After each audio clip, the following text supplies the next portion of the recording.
Welcome back, everybody. Today, I'll be making collectibles for script turn-ins in preparation of 7.05 and the release of Savage Raves. This patch will also give us access to the new master books, which will finally allow us to make the new raid gear, food, potions, and much more. These new crafts will have the potential to be great money makers, and I want to be prepared to buy all 8 books as soon as they drop on patch day. In order to do this, I need to farm some scripts. Now, I couldn't remember what the prices of the first master books were in Endwalker, so I went digging on the internet. I had to go deep into some old Reddit posts to find out that the master books were sold for 1,200 of the older scripts. Similar info was found for Shadowbringers. So unless Square Enix changes their formula, I need 1,200 purple scripts for each of the 8 jobs, or 9,600 purple scripts in total. Now I can only hold a max of 4,000 scripts, so my plan is to hoard a bunch of collectibles and then turn them in once the books drop on Tuesday. Now, you get the most purple scripts from the 98 collectibles, so my next thing to do is to find the easiest recipe because I'm lazy and I want to finish this super fast.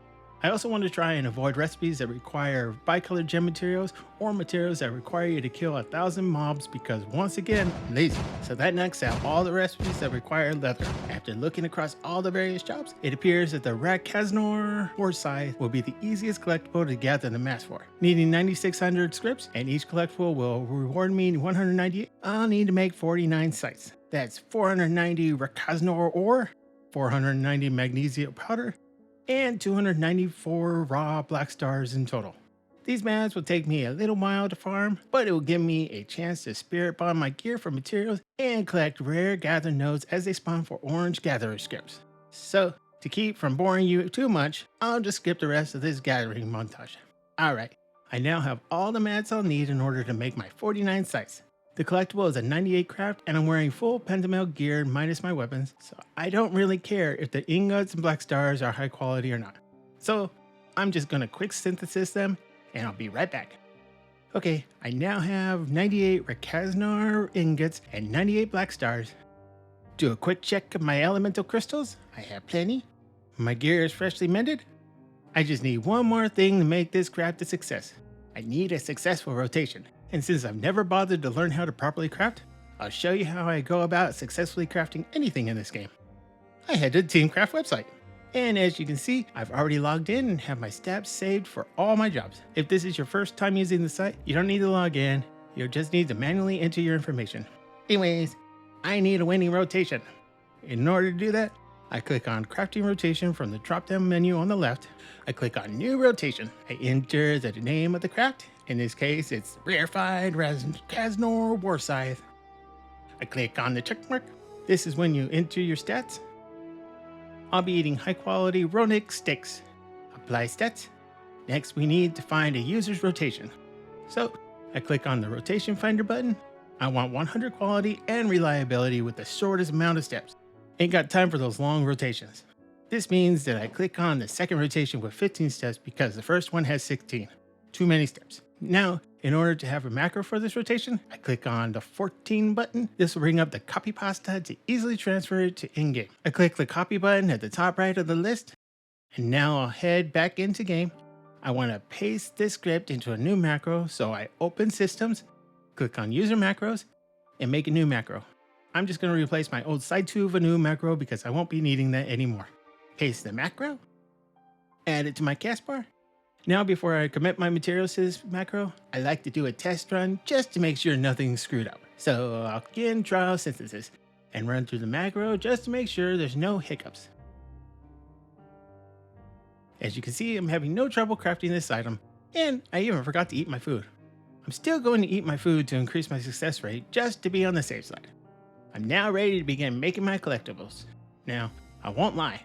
For some reason, this is the most tedious and boring part of the entire grind. I mean, it's really, really boring. What I recommend doing is finding something to watch on a second monitor to help pass the time. I'll continue making these sites and I'll see you once I'm done. A few moments later. Okay, been about 40 minutes, but I'm finally finished my 49 sites and I hopefully have enough purple scripts to buy all the master books on Tuesday. Unfortunately, these sites are taking up a lot of space and I got stuff to do.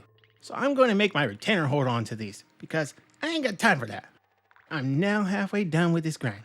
I want to cover all my bases and make sure I have a surplus of orange scripts ready just in case they switch things up. Plus, they usually introduce new materials that require the higher scripts with the addition of the masterbooks. But even if they don't add anything, I can always use the orange scripts to buy materia or ether sands. So I now need to find the easiest level 100 collectible. Alright, I know I just said I didn't want to waste my bicolor gems when I was farming my purple scripts, but you can't beat the ingredients that are needed for the tacos. These mats will take me no time at all. The only item that will actually take a little while to farm are the dark rye for the dark rye flour, but this will be so much less work than the scythes. I want to make 50 tacos, so I'll buy the Rroneek chuck from the vendor for 600 bicolor gems. Quick shout out to Minako Minami for posting that I can buy these in the Shalani on the Eorzea database. You rock! Alright, I'm just gonna gather the rest of the materials and I'll be right back when I'm ready to make my tacos. Okay, I have all the mats for my 50 tacos. When planning out the mats I need, I didn't notice that I would get 3 dark flour for each craft. So I farmed way too many dark ryes. The plus side of this is it sold immediately when I put it up on the market board. But this makes this recipe even easier than I initially thought. Once again, I need a new rotation macro in order to craft my tacos.